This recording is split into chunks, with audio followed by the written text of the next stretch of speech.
세계 여자야구 랭킹 1위 일본. 블랙퀸즈가 시즌2에서 넘어야 할 가장 높은 벽이 마침내 눈앞에 등장했습니다. 더 강렬한 것은 일본 측이 경기 전부터 자신감을 숨기지 않았다는 점입니다.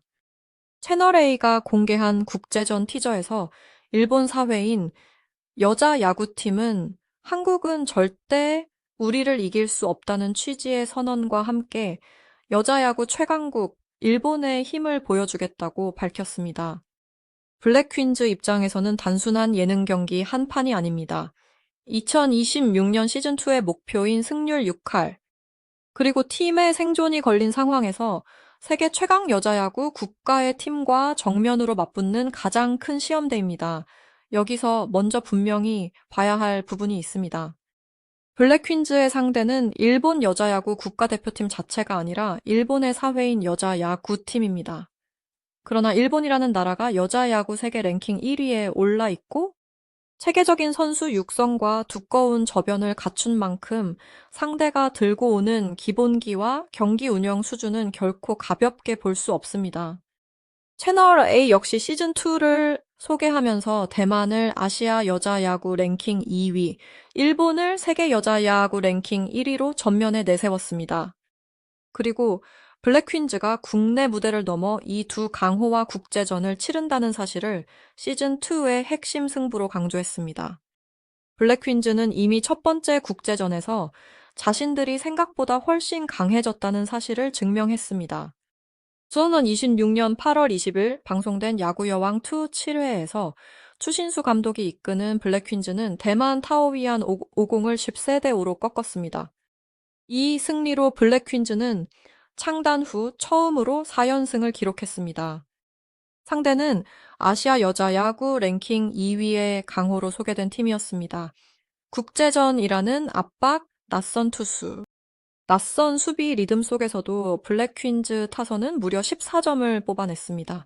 일본전을 앞두고 가장 큰 자신감이 될 수밖에 없는 결과입니다. 특히 3회 말 공격은 블랙퀸즈가 왜 쉽게 무너지지 않는 팀이 되었는지를 보여줬습니다.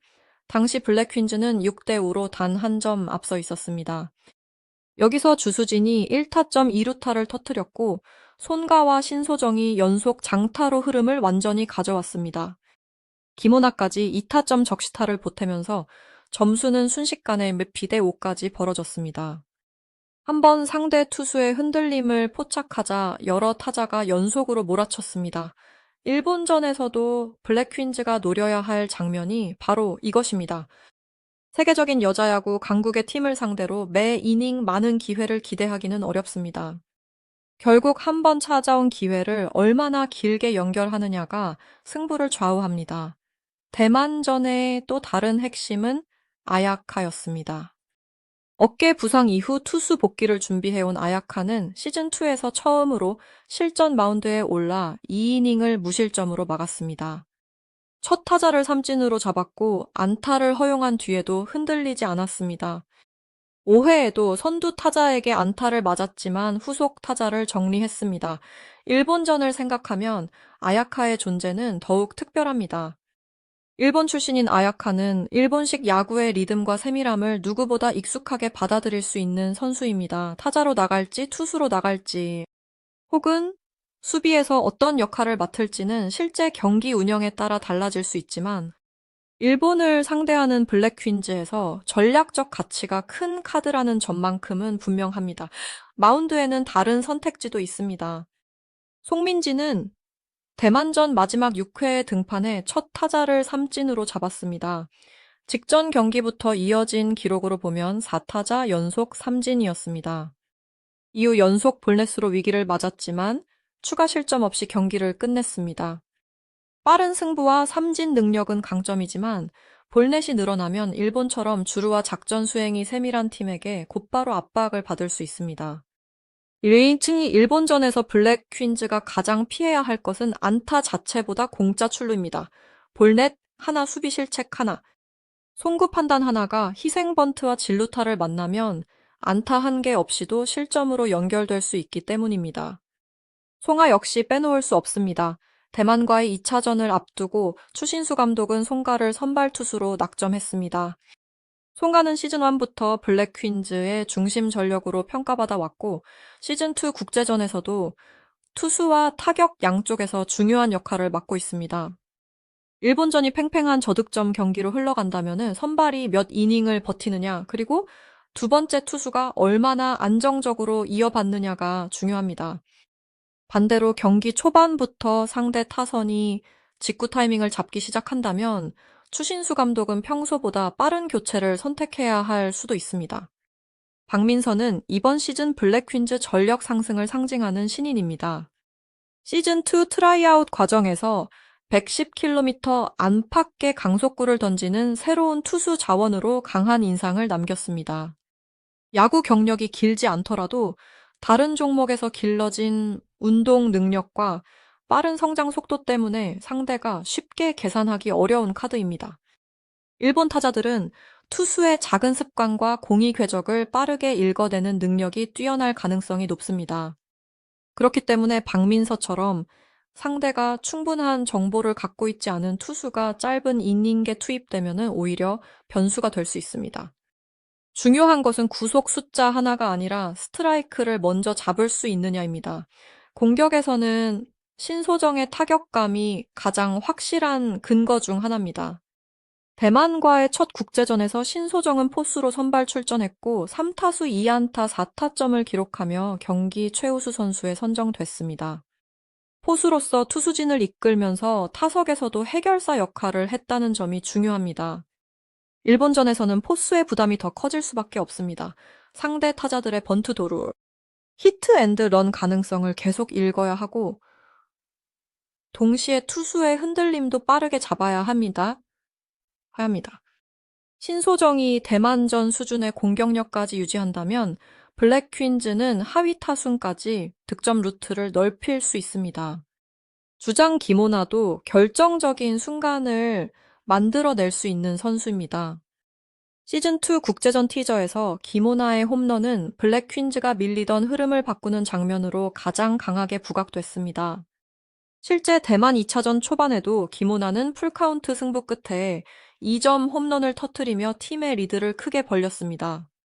강팀과의 경기에서는 한 번의 장타가 단순히 1점이나 2점의 의미로 끝나지 않습니다. 상대 투수의 자신감을 흔들고 수비 위치를 바꾸게 하고 다음 타자에게 더 많은 실투를 끌어낼 수 있습니다. 일본전에서 블랙 퀸즈가 초반 몇 이닝 동안 점수를 내지 못하더라도 김오나 같은 장타 카드가 존재한다는 사실은 경기를 끝까지 열어두게 만듭니다. 하지만 일본전에서 블랙 퀸즈가 대만전과 똑같은 방식으로 승리할 것이라고 보는 것은 위험합니다. 14대5라는 대승은 분명 강력한 결과였지만 그 과정에서 수비와 제구의 불안도 나타났습니다. 대만과의 2차전 초반 선발 송가는 볼넷과 수비 실책이 겹치면서 무사 2루와 3루의 위기를 맞았고 연속 안타까지 허용했습니다. 블랙 퀸즈가 1회에 6점을 뽑고도 곧바로 3점을 내준 이유입니다. 일본전에서는 이런 장면 하나가 경기 전체를 바꿀 수 있습니다. 세계 1위 국가의 야구가 강한 이유는 단순히 홈런을 많이 치기 때문이 아닙니다. 상대가 내준 작은 틈을 놓치지 않고 점수로 바꾸는 능력이 강하기 때문입니다. 그래서 추신수 감독이 강조해온 수비가 핵심입니다. 대만 2차전을 앞두고 추신수 감독은 선수들에게 절대로 수비 실책이 없어야 한다고 주문했습니다. 일본전에서는 이 말의 무게가 더 커집니다. 유격수와 이루수의 병살 연결 외야수의 첫발, 중계 플레이 포수의 송구 투수의 번트 수비까지 모든 기본기가 시험대에 오릅니다. 블랙 퀸즈가 장타 한두 개를 허용하는 것보다 더 위험한 장면은 평범한 땅볼을 놓치고 이어서 볼넷을 내주고 그 다음 번트 수비에서 또 한 베이스를 허용하는 연쇄적인 흔들림입니다. 주루에서는 이수연 같은 빠른 발이 변수가 될 수 있습니다. 대만 1차전 4회 말 이수연은 몸에 맞는 공으로 출루한 뒤 곧바로 2루 도루에 성공했습니다. 이어 상대 수비가 흔들리는 순간 3루를 돌아 홈까지 파고들며 추가점을 만들었습니다. 강팀을 상대로는 이런 한 베이스가 매우 중요합니다. 안타 2개를 연속으로 치지 못하더라도 볼넷이나 몸에 맞는 공으로 나간 주자가 도루와 진루타로 3루까지 가면 희생플라이 하나로 점수를 만들 수 있습니다. 일본 수비가 강할수록 블랙퀸즈 역시 장타만 기다리지 않고 발과 작전을 함께 써야 합니다. 최혜빈의 수비도 중요한 참고 장면입니다. 대만 2차전 초반 상대가 추격해 오던 순간 최혜빈은 먼 거리를 달려가 다이빙 캐치로 안타성 타구를 잡아냈습니다. 그 한 번의 수비가 추가 실점 가능성을 끊었습니다. 일본전에서 필요한 것도 이런 플레이입니다. 일본 타자들이 정확한 컨택으로 외야 사이를 노린다면 외야수의 수비 범위와 판단 속도가 곧 실점 억제력입니다. 타자가 강할수록 투수 혼자 막을 수 없습니다. 결국 블랙퀸즈가 이기려면 마운드와 수비가 동시에 움직여야 합니다. 블랙퀸즈의 시즌2 자체가 처음부터 생존 경쟁으로 설계됐다는 점도 이번 한일전을 더 뜨겁게 만듭니다. 제작진이 공개한 시즌2 목표는 승률 6할입니다. 이 기준에 미치지 못하면 팀 해체라는 조건까지 걸렸습니다. 2026년 7월 9일 첫 방송을 시작한 시즌2에서 블랙퀸즈는 308명의 트라이아웃 지원자가 몰린 가운데 새로운 전력을 선발했고 기존 선수들과 신입 선수들을 다시 조합했습니다. 단순히 이 이름값이 높은 스포츠 스타를 모은 것이 아니라 실제 야구 경기에서 이길 수 있는 팀을 만드는 과정이 시즌2의 핵심이었습니다. 그리고 8월 20일 방송된 7회까지 블랙퀸즈는 대만과의 첫 국제전을 13대5로 잡으며 4연승이라는 결과를 만들었습니다. 신소정은 3타수 2안타 4타점. 아야카는 2이닝 무실점, 송민지는 경기 막판 3진으로 시작해 무실점 마무리. 이수연은 도루와 과감한 주루로 득점을 만들었습니다. 팀이 한 명의 스타에게만 의존하지 않았다는 점이 가장 큰 변화입니다. 일본전에서 이길 가능성을 이야기할 수 있는 근거도 바로 여기에 있습니다. 다만 일본을 상대로 가장 중요한 것은 경기 초반입니다. 첫 두 이닝에서 블랙퀸즈가 실점을 최소화하고 타석에서 일본 투수의 구종과 스트라이크 존을 파악한다면 경기 중반부터 승부를 걸 수 있습니다. 반대로 초반에 볼넷과 실책으로 3점 이상을 먼저 내주면 일본이 자신들의 템포로 경기를 잠글 가능성이 커집니다. 일본 야구 특유의 정교한 작전과 수비가 살아나는 순간 추격하는 쪽의 부담은 몇 배로 커집니다. 따라서 1회 첫 타자 첫 수비, 첫 송구부터 사실상 승부가 시작된다고 봐야 합니다. 추신수 감독의 선택도 어느 때보다 중요합니다. 추신수는 시즌2를 앞두고 패배를 생각해 본 적이 없다는 강한 자신감을 드러냈습니다. 그러나 일본전은 자신감만으로 해결할 수 없는 경기입니다. 어떤 투수를 선발로 내세우고 아야카와 박민서를 어느 시점에 투입하며 송민지를 마무리 카드로 남길지 결정해야 합니다. 공격에서는 송하와 김호나, 신소정을 어떤 순서로 묶어 가장 많은 득점 기회를 만들지도 중요합니다. 한 번의 교체가 성공하면은 흐름을 가져올 수 있지만 타이밍이 한 타자 늦으면 경기 전체가 넘어갈 수 있습니다. 아야카의 존재는 그래서 더욱 흥미롭습니다. 일본 출신 선수가 블랙퀸즈 유니폼을 입고 일본 팀을 상대하는 그림 자체가 강한 이야기입니다. 하지만 감정적인 상징성보다 중요한 것은 실제 경기에서의 활용입니다. 아야카가 마운드에 오른다면 일본 타자들에게 익숙한 리듬을 역으로 이용할 수 있는지, 타석에 선다면은 일본 투수들의 승부 패턴을 얼마나 빨리 읽을 수 있는지가 관전 포인트입니다. 대만전에서 이미 2이닝 무실점이라는 결과를 남겼기 때문에 단순한 기대가 아니라 최근 실전 성적이라는 근거도 있습니다. 일본 측의 자신만만한 선언은 오히려 블랙퀸즈에게 명확한 목표를 만들어줬습니다. 한국은 이길 수 없다는 평가를 뒤집는 가장 좋은 방법은 말이 아니라 스코어입니다. 블랙퀸즈는 이미 아시아 강호 대만을 상대로 14점을 뽑아냈고 창단 첫 4연승까지 만들었습니다.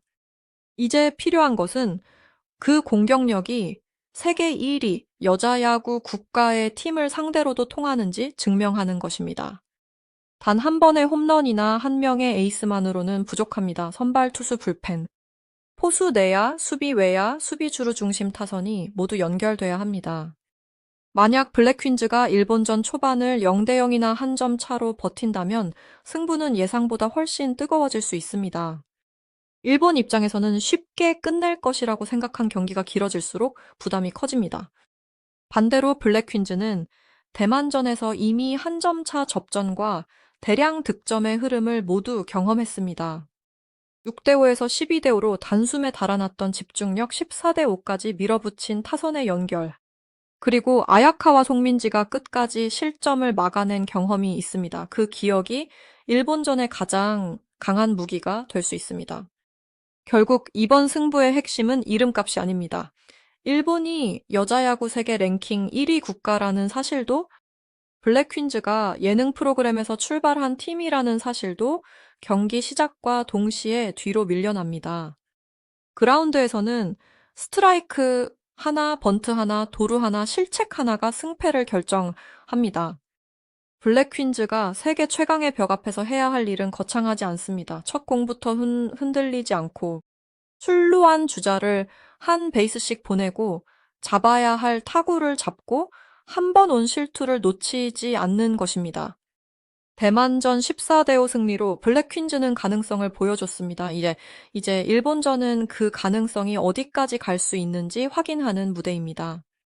추신수 감독의 결단, 김오나와 손가의 중심 타선, 신소정의 해결 능력, 아야카의 투타 활용 박민서와 송민지의 마운드 변수 이수연의 주루, 최혜빈의 수비까지 모든 카드가 한 경기 안에서 맞물려야 합니다. 세계 1위라는 거대한 이름 앞에서 블랙퀸즈가 물러설 이유는 없습니다. 그리고 가장 궁금한 장면은 경기 후 전광판에 남을 마지막 숫자입니다. 일본이 예상대로 세계 최강의 저력을 보여줄 것인지, 아니면은 블랙퀸즈가 4연승의 기세를 이어가며 시즌2 최대 이변을 만들어낼 것인지, 대만을 넘어 일본까지 흔든다면 블랙퀸즈는 더 이상 성장 중인 팀이라는 설명만으로는 부족해집니다.